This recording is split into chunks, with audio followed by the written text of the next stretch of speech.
नमस्कार दोस्तों, मैं राजकुमार मौर्य प्रखर इंडिया यूट्यूब मंच पे आपका स्वागत है। इस वीडियो में बात करेंगे स्वामी प्रसाद मौर्य पर। स्वामी प्रसाद मौर्य को लेकर खबर आ रही है कि स्वामी प्रसाद मौर्य रायबरेली से लोकसभा का चुनाव लड़ने जा रहे हैं। इसमें फैक्ट क्या है, पूरे फैक्ट पर बात करेंगे। हमारे पास कुछ आंकड़े हैं, आंकड़ों के साथ हम बात करते हैं, हम तथ्यों के साथ बात करते हैं, ऐसे नहीं बात करते हैं। अगर ये बात चल रही है कि रायबरेली से लोकसभा चुनाव लड़ेंगे तो वे आंकड़े कौन से, रायबरेली में इनकी राजनीतिक हैसियत क्या है, उसकी बात करेंगे। लेकिन अभी आपने देखा होगा स्वामी प्रसाद मौर्य के यहां भारतीय राष्ट्रीय कांग्रेस के महामंत्री एवं उत्तर प्रदेश के प्रभारी जो बनाए गए हैं श्री अविनाश पांडे जी आते हैं, बात करते हैं इंडिया गठबंधन के विस्तार की बात करते हैं। स्वामी प्रसाद मौर्य छोड़कर आते हैं समाजवादी पार्टी। उन्होंने डायरेक्ट नहीं छोड़ा था, उन्होंने पहले अपने राष्ट्रीय महासचिव पद से इस्तीफा दिया। उन्होंने कहा कि हमारे बयान को निजी बयान बता दिया जाता है और लोगों का बयान पार्टी का बयान हो जाता है, और इस संबंध में उन्होंने इस्तीफा दिया राष्ट्रीय महासचिव पद से। कुछ दिन इंतजार किए, इंतजार करने के बाद जब अखिलेश यादव की तरफ से कोई जवाब नहीं आया तो उन्होंने एमएलसी पद भी त्याग दिया। कुछ लोग कह रहे थे कि एमएलसी पद त्यागे तो हम जाने, तमाम बातें करते रहते हैं लोग, तो उन्होंने एमएलसी पद भी त्याग दिया, जिसमें अभी लगभग 4 साल से ज़्यादा का टाइम भी बचा था। तो आप समझ सकते हैं उन्होंने त्याग दिया। अब स्वामी प्रसाद मौर्य ने राष्ट्रीय शोषित समाज पार्टी बना ली, लेकिन अखिलेश यादव के खिलाफ उन्होंने एक शब्द नहीं बोला। उन्होंने कहा हम अलग भले हैं लेकिन हम इंडिया गठबंधन के पक्ष में रहेंगे, चाहे हमको हिस्सेदारी दी जाए या ना दी जाए, चाहे हमको चुनाव लड़ाया जाए या ना लड़ाया जाए।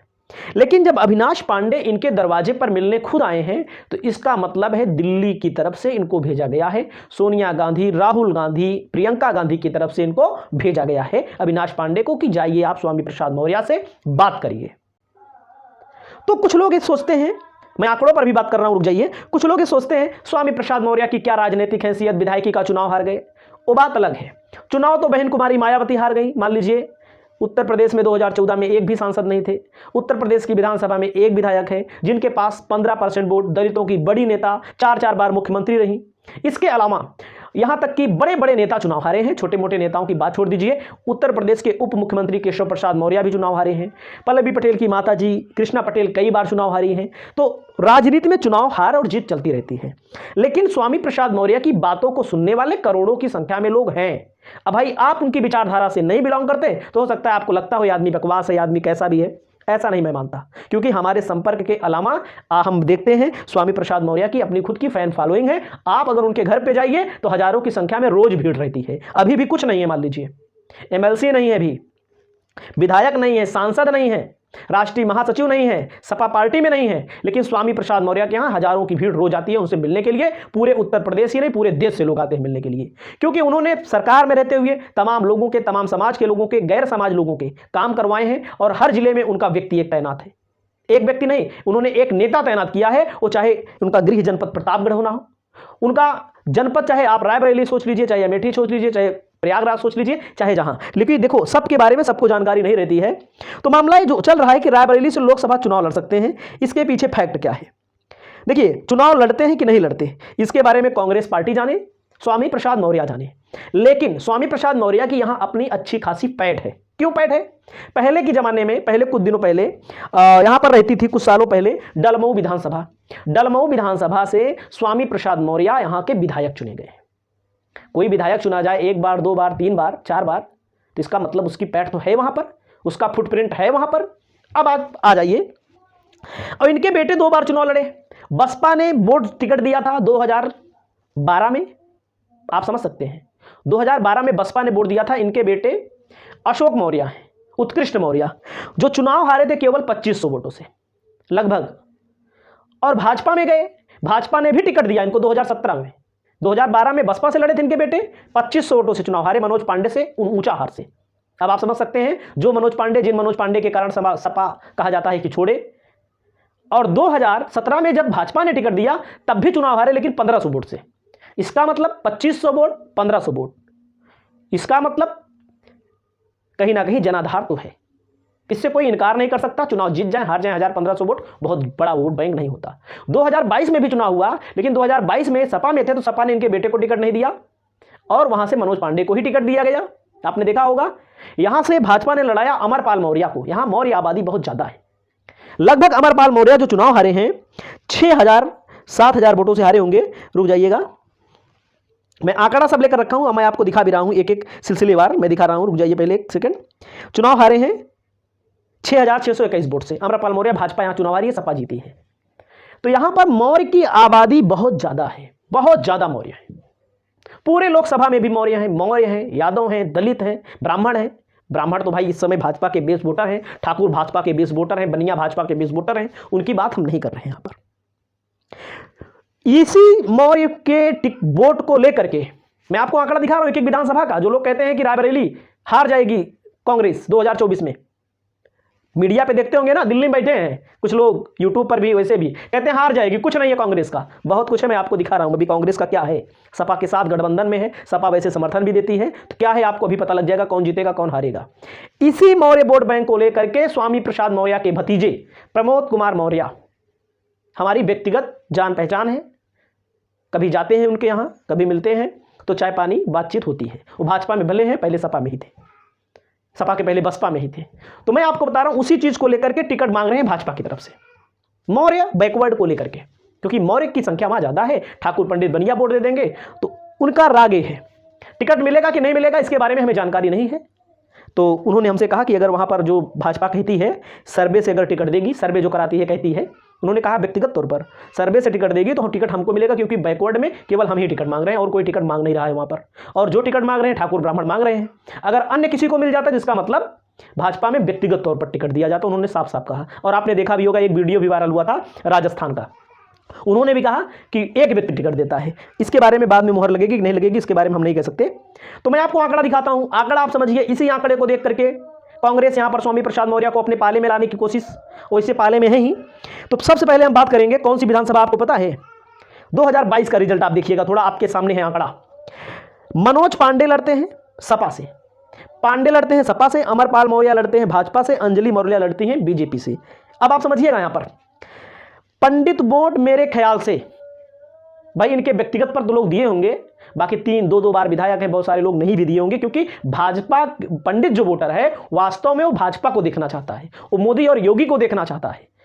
तो हो सकता है दिया हो। यहां पर ज्यादा अंतरों से चुनाव नहीं जीते हैं, 6,621 वोट। अमरपाल मौर्य चुनाव हार जाते हैं। अमरपाल मौर्य ने भारतीय जनता पार्टी में बहुत त्याग किया, राज्यसभा के सांसद भी बन चुके हैं।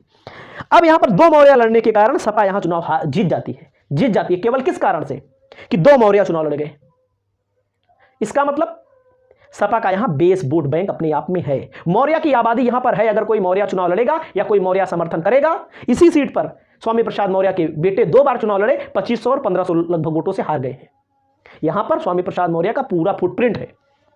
और कांग्रेस का वोट, रुक जाइएगा, कांग्रेस का भी वोट देखना जरूरी है। कांग्रेस को भी यहां पर 9,985 वोट मिला है बुरी हार में। तो याद रखिएगा, सपा का गठबंधन है और कांग्रेस का गठबंधन है। सपा का वोट ज्यादा रहा है, सपा 3 बार जीती है, सपा का खुद का वोट बैंक है। और जब स्वामी प्रसाद मौर्य की एंट्री रहेगी तो 2 मौर्य भी यहां चुनाव लड़े हैं, सपा का वोट बढ़ेगा, कांग्रेस का वोट बढ़ेगा। मतलब कि इस सीट पर कहीं ना कहीं भारतीय जनता पार्टी, मतलब कि एक विधानसभा पहले देखा आपने, तो ए स्वामी प्रसाद मौर्य यहां पर अपना प्रभाव डालेंगे इसी सीट पर। कुछ लोग कहेंगे कोई प्रभाव नहीं है, इनके बेटे हार गए हैं, कोई मतलब नहीं है, तो ये सारे चीज कहने वाले कहते रहे, वो बात अलग है। मतलब जो बात सत्य है उसको मैं बोल रहा हूं। अगली सीट है बछरामा सुरक्षित सीट। सपा से चुनाव जीती हैं श्याम सुंदर भारती 65,000 वोट, 65,747 वोट। लक्ष्मीकांत अपना दल यस से चुनाव लड़ी हैं 62,000 वोट। यहां पर कांग्रेस का वोट देख लीजिए आप, कांग्रेस का 52,835 वोट। कांग्रेस और सपा का वोट मिला लीजिए। और कुछ लोग कहेंगे नहीं कैसे मिला लोगे, जोड़ नहीं होता, होगा सब। भाजपा पीक पर थी, पीक के अलावा मान लीजिए घटाना भी हो 2-4 हजार घटा देना। यहां पर अगर आप देखेंगे तो 2812 वोटों से सपा जीती है, लेकिन कांग्रेस का वोट, सुरेश पासी चुनाव लड़े हैं, इनका कितना है 56,000 वोट, 56-57 मान लो, मतलब 59,000 वोट, 59 लगभग 60,000 वोट यहां पर विपक्ष के पास ज्यादा है जीतने के बाद भी। इस भी देखिएगा, दलित वोट है सुरक्षित वोट में। अगला है रायबरेली की विधानसभा सीट मेन जो है, जहां से अदिति सिंह जीती है चुनाव, भाजपा में चली गई, पहले कांग्रेस में रहा करती थी। आरपी यादव लड़ते हैं सपा से, 95,000 वोट पाते हैं। श्रीमती अदिति सिंह लड़ती हैं भाजपा से, 1,02,429 वोट पाती हैं, 7,175 वोटों से जीती हैं। कांग्रेस भी पाई है 14,000 वोट। तो आप ये भी मिला लीजिएगा, जितना कम करना हो 10, 20, 50, 100 वोट कम कर सकते हो। तो आप समझ लीजिए कहीं ना कहीं इस विधानसभा सीट पर भी कांग्रेस आगे है। कांग्रेस और सपा, भाजपा भले जीती है। और मैं बताऊं, आप देख रहे हैं ना, इस सीट पर भी भारतीय जनता पार्टी लोकसभा चुनाव में हार जाएगी। अब कहने को आ जाइए सरैनी पर, सपा जीती है 66,166 वोट पाई है, भाजपा 62,359 वोट पाई है, कांग्रेस की सुधा द्विवेदी लड़ी है, 42,000 वोट पाई है, 42,702 वोट। कांग्रेस का यहां पर भी बहुत बड़ा फुटप्रिंट है। इस सीट पर भी कांग्रेस बहुत आगे जाएगी, 3807 वोट से चुनाव जीते थे यहां पर। हरचंदपुर विधानसभा सीट पर आ जाइए, सपा को 92,498 वोट मिलता है, राकेश सिंह भाजपा को 78,009 वोट मिलता है, कांग्रेस को भी 16,230 वोट मिलता है। तो आप ये भी सीट देख लीजिए। कहने का मतलब कहीं ना कहीं भारतीय जनता पार्टी रायबरेली सीट पर पीछे है। किसी बैकवर्ड को टिकट देगी तो हो सकता है, बैकवर्ड का मतलब मौर्य को टिकट दे या किसी अन्य बैकवर्ड को दे, तो हो सकता है लड़ाई में आ जाए। इसी समीकरण को लेकर के स्वामी प्रसाद मौर्य के ऊपर स्वामी प्रसाद मौर्य को साथ लाया जा रहा है। स्वामी प्रसाद मौर्य साथ आने के अलावा एक सीट पर नहीं, कई सीटों पर प्रभाव है। हो सकता है आप इनकी विचारधारा से ना ताल्लुक रखते हो, लेकिन इनकी विचारधारा वाले लोग हमारे संपर्क में बहुत हैं। इनकी बातों को लोग सुनते हैं। वोट में कन्वर्ट कितना होता है कि नहीं होता है वक्त बताता है, लेकिन स्वामी प्रसाद मौर्य अकेले पार्टी बनाए हैं, कुछ नहीं कर सकते। लेकिन किसी पार्टी के साथ रहेंगे, किसी पार्टी के सपोर्ट में रहेंगे तो कहीं ना कहीं फायदा जरूर पहुंचाएंगे। चाहे हर विधानसभा में 500 वोट का फायदा पहुंचाएं, 1000 वोट का फायदा पहुंचाएं, क्योंकि कोई बिरादरी का नेता, चाहे केशव हो, चाहे स्वामी हो, चाहे किसी पल्लवी पटेल हो, राजभर हो, किसी अपने परिवार को छोड़कर लोग किसी को कुछ दिए नहीं है।